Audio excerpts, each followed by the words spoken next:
Hi, I'm Jan. And I'm Tracy. And we were so fortunate to be able to sail on a 25-day transatlantic cruise aboard the Regal Princess. This was our first time sailing on Princess Cruise Lines, and we were really excited, first of all, because we are children in the 70s. The Love Boat was the sitcom to watch in the 70s, and it turns out that the Regal Princess, the godparents, are the cast and crew of the Love Boat from the 1970s. So what a treat that was. So we were really happy to be able to review the Regal Princess. And now, as we always point out in our reviews, we understand that cruising is a personal experience, and two people can have these different perspectives even on the very same cruise. So this is just our observations of sailing across the Atlantic on the Regal Princess. Now, to discuss our review, we're going to examine the ship and the cruise using a series of categories. And then what we're going to do is we're going to give you our top 3 things we wish that Princess would have done a little better. And then we're going to talk about the top 3 things that we really liked about the Regal Princess. So the categories we're going to be looking at today is the embarkation, the ship itself, our cabin, the service, the food, the entertainment, and the choice between Princess Premier versus Princess Plus. Now, the first category we're going to talk about is the embarkation. And this is actually something we rarely actually talk about, except for it was such an outlier on the Regal Princess and our boarding of Southampton. And the reason is because since we were fully retired in 2022, we've done lots of traveling and lots of cruises. And here lately, I think in the last year and a half or so, it is actually very rare for us from the time we actually get let off at the curb by our Uber to the time we're on a ship for that to be more than about 30 to 40 minutes. It took us 2 hours, over 2 hours actually, to be able to get on the ship. And we just, we got pushed around. We thought that it was going to be fairly quick. And then we were just pushed into the seats and we stayed there. We waited and waited. And it just seemed that there was no one that had a vested interest in moving us forward. And for people that were for the very first time going on Princess, quite frankly, as we were sitting in the seats, nothing to drink, just kind of sitting there watching life go by, we started thinking to ourselves, okay, is this how our cruise is going to be? So it really wasn't a great start for our cruise or with our relationship with Princess. But once we did get past the security inspections, getting on the ship was pretty quick. I think we were on within 10 minutes, and then we went to our muster, and the muster was really fast. Now, here's the good news. Once we actually finally did get on the ship, we really liked the ship. First of all, it's very well nicely decorated. We saw it was bright, has lots of glass, it looks very modern-ish. And the thing is, I love atriums on any cruise ship, and I really love the piazza or their atrium that spans 3 levels, because the Regal Princess does something that a lot of other cruise ships don't. A lot of other cruise ships have those glitzy, wonderful atriums, but it seems that it is rare to have a lot of seating there. So there's not a lot of people that can actually take part and actually enjoy the atrium, which is not at all the case with the Regal Princess. What the Princess has done is there is multiple different lounges and different restaurants that surround the atrium. So we would go and relax in the Good Times Lounge, and we could have a drink before dinner, talking about our day and our plans for that evening, and we could still take part in the dancing and the music's going on in the atrium. The atrium really was used as the central hub of the ship. And beyond the atrium piazza, we did enjoy the layout of the ship. There was a lot of places to relax throughout the ship, whether it was indoors or outdoors. And it was a very intuitive ship to find your way around into these different spaces. And it just made sense how the lounges were connected to some of the restaurants. It was just a really nice layout. Yeah, now the good news is we love spending time in the lounges. The bad news is as we would be in the lounges, we would start looking at the furniture. And I'm not going to say that the furniture is dated. This is a ship that was launched in 2014, so it isn't that kind of Scandinavian type of decor you're finding on more newer, but it's not really dated, I don't think. What it is absolutely torn and tattered. Literally, we would be sitting there, you would see stains on the upholstery. You'll see where it's fraying and coming apart. You're looking at the table, you're seeing that it's scratched up and scuffed. It just seems that even though it's only about a 10-year-old cruise ship, it just seems that it hasn't been taken very care of. That was kind of disappointing for a line that is a premium line, and this kind of leads us to the room that we had. Now, we had a premium room. We selected an aft cabin because because we love this type of cabin on a ship. We did our world cruise for 118 days on an aft cabin, being able to be on your balcony and watch the wake of the ship behind us. That was great, and that certainly was the case here as we're on this transatlantic cruise. And speaking of the room, Princess is very well known for having comfortable beds and comfy mattresses. I can agree to that. We didn't have to get a mattress topper. The beds and the pillows were really well thought out, and that was nice because we were on the ship for 25 days. The second thing I really liked was how big our aft balcony was. It was deep enough that you could look out and you had privacy, and you also had shade, and we used this space quite a bit. The surprise for us also, on the not good surprise, was the size of the shower. The shower was really small. This was a premium cabin, and what I was really surprised by is they had a shower curtain. At this point, most ships are going through refurb, and they are getting these acrylic doors that swing open and close. It makes the space look cleaner and it looks bigger. That hadn't happened on this, and this kind of goes back to that feeling that for a ship that's only 10 years old, they didn't really think it out really well, and it did look worn out and dated. Yeah, worn out and dated is really kind of the thing here. Now, while I said that the public spaces didn't seem like it was dated, the furniture in the room absolutely was. If you have ever been in a timeshare, and I'm not talking about a nice timeshare, I'm talking about the bottom rungs of the timeshares built in the 1970s, we had that furniture. It just wasn't very appealing, but just like the places in the public spaces, things weren't kept up. There was rust on the side, on the balcony. There was gouges in the wood in the cadenza. We had a fairly good sized table, but it was marred up. It had been rubbed completely bare to the bare wood. The joints were coming apart. In fact, the last week, our room steward actually came and took our table away just for them to be able to refinish it. And I kept on thinking, and maybe I'm in capture here because I'm thinking we've done mass market lines. This Princess is supposed to be a premium line. And I just don't understand how a premium line would allow for their upholstery and their accommodations to be, quite frankly, not maintained like it should be. But then we'll talk about the service. That was kind of a hit and miss. So our room steward, he was fantastic. He was very responsive. Our room was always clean, and it was great. So I would say service was a plus in certain areas. Yeah, and I'll tell you what, I mean, and this is kind of almost for every cruise line we've been on. Yeah, I tell you what, the people, the crew absolutely works their tails off. And just like any other cruise line, any of the crew that we met, the service as far as it was always with a smile. It was always with an attitude of wanting to help you. It really, really was fantastic. I will say that the bar service around the atrium tended to be slower than we expected. Sometimes it was hard to be able to get someone to get your drink. I think that has a lot to do with the fact that we were usually in there before dinner, when basically everyone was swarming in there for pre-dinner drinks. I'll tell you one thing that service really was helped by was the Princess app and the Princess medallion when it works together. We could be up in the loungers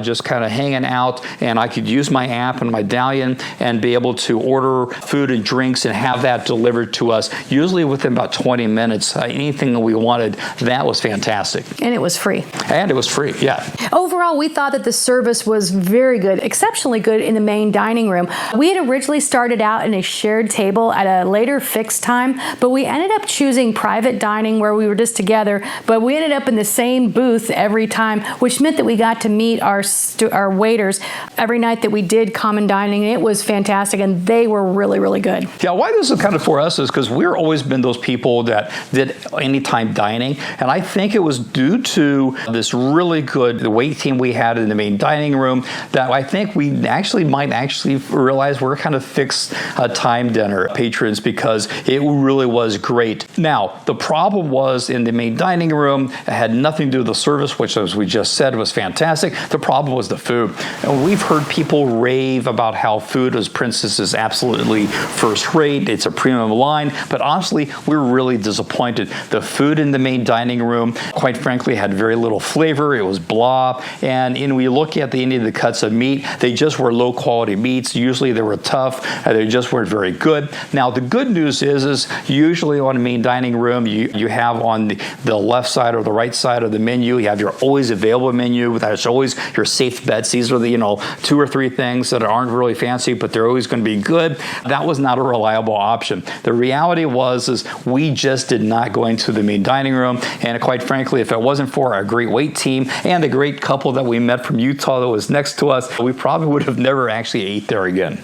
Now, the World Market up on the Lido deck, the buffet, was very good. It was solid, had solid options for breakfast, lunch, and dinner. There was always a lot of variety, and there was times that it was crowded, but there was plenty of seating there, and it was just good. The specialty dining was also very, very good. The steakhouse, the Crown Grill, with the exception of having to move, we took our reservation and we were kind of on the area closer to the bar, to the lounge, and it was up front, and it was just too loud to hear. So they did move us inside further into the restaurant. The food was solid there. We did, which was very surprising, is Italian is not my favorite, but Sabatini's knocked it out of the park. That was probably one of my best specialty dinings I have done. The food was good. The service was exceptional. So they did do a very good job in terms of specialty dining. And I'll tell you, another great place to be able to eat was the casual dining options. There were 2 restaurants that we went to. These are 2 of the restaurants that are right around the atrium. The first is the Ocean Terrace, which is your seafood or your sushi place, and then there's Alfredo's Pizza. These were fantastic. Now, we also have to understand that these are the casual dining options that are for fare, which means if you do not have the Princess Plus or the Princess Premier package, you will be paying for. Fortunately, we did have the Princess Premier, so we were able to eat there, and that was great on a sea days. We ate there quite often, especially for lunch. This is very fantastic. The other thing that we actually took advantage of, because we did have sea days and we could relax a bit, was room service. Room service, the menu is actually a pretty decent menu. It has a lot of variety and not just a couple of things, which was good. It was actually, the food always came hot. It was always pretty decent. And quite frankly, the delivery was actually pretty quick, anywhere between 30 to 40 minutes, which for a cruise ship room service actually wasn't bad. And because we were on the Princess Premier package, our room service was included. Now, the other thing we talk about is entertainment. Tracey talked about the Crown Grill. In most of the lounges, you're going to have evening entertainment. One of the things that we usually don't do is we don't go to a lot of the theater shows. What I did think was interesting is not only was there a production show that would be in the main theater, but in the lounge that is on the other side of the ship, I think it's the Aft, they would also in the evenings have like string quartets, and that type of it was great. But I'll tell you, for entertainment, the atrium really was a focal point, especially before dinner. There was always a band there playing music, always having entertainers, having dancing. There really was lots of things to do. Now, this was a transatlantic, and which is interesting is on this transatlantic, we had a longer stretch of sea days going across the Atlantic than we did on any of our crossings on the World Cruise. Now, depending upon how you like sea days, a lot of people get bored. We usually do fine with them. But the good news, what we saw was there really was lots of things to do during the day. Whether waking up and doing stretch classes and yoga or Zoom there in the atrium, or dance lessons. We love doing trivia, which is always great. There's cooking presentations. It seems throughout the day, even especially on sea days, there was always things to keep you busy if you want to be busy, and certainly lots of places to go and will not be busy and just relax. And on this transatlantic cruise, because it was as long as it was, we did end up buying a thermal pass for the entire length of the cruise. It was a great deal. Like, it was much cheaper than some of the places that we've seen on other mass market lines. The Lotus Spa was really nice. I mean, even on the sea days, it wasn't crowded. So you had the thalassic pool, you had the heated loungers, you had the saunas, you had the different kinds of steam. They gave us little packages of scrub moisture for us, and it was just really nice to be able to spend a couple of hours there. That was fantastic. The other thing that I was really surprised by was how big the pool was on the Lido deck and the hot tubs. And more importantly, we could sit in a hot tub without 16 other people in the hot tubs. Like, they weren't overcrowded. On the Lido deck, you could sit on the hot tubs or you could sit in the pool and they would play like first run movies. And that was a really nice option to be able to watch that. The other thing that we really liked was the retreat pool. So this was a transatlantic cruise, so there weren't a lot of kids here. So maybe that was one of the reasons why it wasn't so crowded, but it's an adults only area and it comes at no extra cost. More importantly, we were able to get seats there, which usually we find that on mass market lines, it's harder to get loungers by the pool. Yeah, that was a big surprise. All right, so the last thing is that we want to cover is something that Tracey and I could we say argue? How about passionately discussing? That's probably a better thing. Should we have done the Princess Plus or the Princess Premier? Yeah, so we did the Princess Premier because, well, we thought, well, it gives you all these amenities. For example, you get the high-end beverages, you get unlimited casual dining, you get door prizes, we never won anything. Free photos, that was kind of nice. They gave unlimited gym classes and they gave premier desserts. And I was kind of like, okay, that's all right. But the desserts were beautiful, but could you really eat premier desserts, 2 and 3 times a day? We saw people try. And by the second or third time, I didn't think the desserts were that great. So I just didn't think it was that worth it to me. Well, what we decided upon is in the future, and there will be a future with us going on the Princess. We absolutely want to go on Princess again, so that's not a problem. But what we kind of looked at, if we were doing like a 7 or 10 day cruise, or if we're doing a cruise that is port intensive, we probably would not get the Princess Premier. We would get the Princess Plus. The reason is because what I thought was the biggest selling proposition was the casual dining, and if you have any casual dining, we tended to do that for lunch, but if you're doing a lot of ports, you're not going to be on the ship for lunch. It's really not going to be worth it. If you're doing another Transatlantic or you're doing a longer cruise, we might actually do the Premier. But that has a huge caveat. And what that caveat is whether they actually deliver on what they said they were. And the big issue we had was the alcohol package.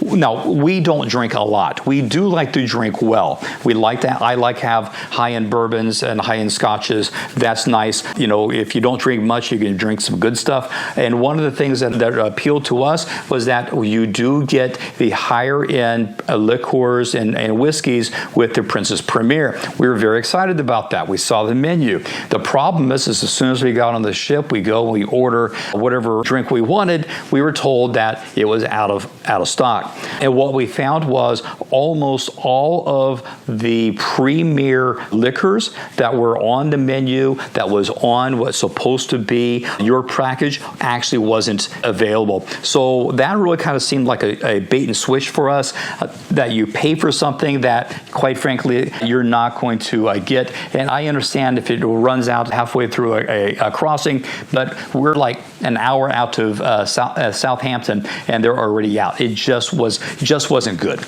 All right, so those are our categories. So now what we're going to do is we're going to talk about what are the 3 ups and 3 downs of our cruise. We're going to start with what are those things that, well, Princess could do a little bit better. And the first one is pretty easy, which is the food in the MDR. It, quite frankly, is at the bottom rung of any of the main dining food we've had on any cruise ship. And especially when we consider that this is supposed to be a premium line, it absolutely does not deliver. The second down we had was there was a lot of wear and tear on this ship. And again, I come back to this ship is not that old. I think it went through a refurbishment in 2019, but it just seemed old and worn out, rust in places and scratches on furniture. It just seemed to me that they didn't do a really good job taking care of it. We have been on ships that are older and grander, and it just was surprising. Yeah. And our third down is if you're going to offer a higher end alcohol package with your Premier, you need to deliver on that, and they completely failed on that. All right, but on to happier things. But let's talk about the 3 things we most loved about the Regal Princess. So we did did like the ship itself. We liked the traditional feeling of it. It was very intuitive. It had great public spaces, and we loved the atrium. The atrium was just the hub, the heartbeat of the ship, and there was always something going on there. We also really loved the retreat pool. It was a surprise to have something so nice where seating was available and you didn't have to fight for a seat, and it was adults only, but there was plenty of room. And the second is the Princess Aft. Now listen, I almost never get excited about the app that's on a cruise line, and that's largely because usually apps are not very good. This is what happens when you actually on a cruise line has a good app, because the app combined with the medallion really made the cruise that much nicer. And then the vibe of the ship. Again, we keep coming back to the atrium because there was so much positive energy in the atrium. People were doing Zumba classes, and there was dance classes, and there would be a champagne fountain, or they would have the captain's reception. There was just so many nice things that happened, and that just led to the vibe of the ship being a very positive experience with us. Great other passengers. Everybody was really pleasant. All right, so who do we think that the Regal Princess is best for? Well, let me start off by talking about who we think it's probably not for. Now, we have to keep in mind that this was a transatlantic and was during the school year, so there wasn't a lot of kids here. But I would say that this is probably not a cruise line that if you have a lot of kids, that really is going to fit. Now, there is a pretty good size kids club. There are things for them to do, but I just think that there's a lot better options on other lines that really kind of do that better for kids. Yeah, I mean, maybe multi-generational it works, but if you're basically as a nuclear family with your kids, probably not the best cruise for them. Who I do think this was for really is for those individuals who like that more traditional cruise experience. There's lots of different things that kind of pulls at that tradition, whether it's having the string quartets, whether it's having formal nights, whether it's having, quite frankly, the champagne fountain. I think is a fountain. I always can't think it's a tree, but the fountain, the champagne fountains and the atrium, really that kind of pulls at the strings of those traditional cruisers. Also, if you are wanting a cruise to basically throw it in neutral and just kind of relax, quite frankly, a transatlantic on the Regal Princess really makes it great for those who just want to kick back and relax. That's our review of the Regal Princess, transatlantic, crossing the Atlantic from Southampton to Galveston. We'll go on to watch this video to be able to continue on with our adventure, and as always, keep on traveling.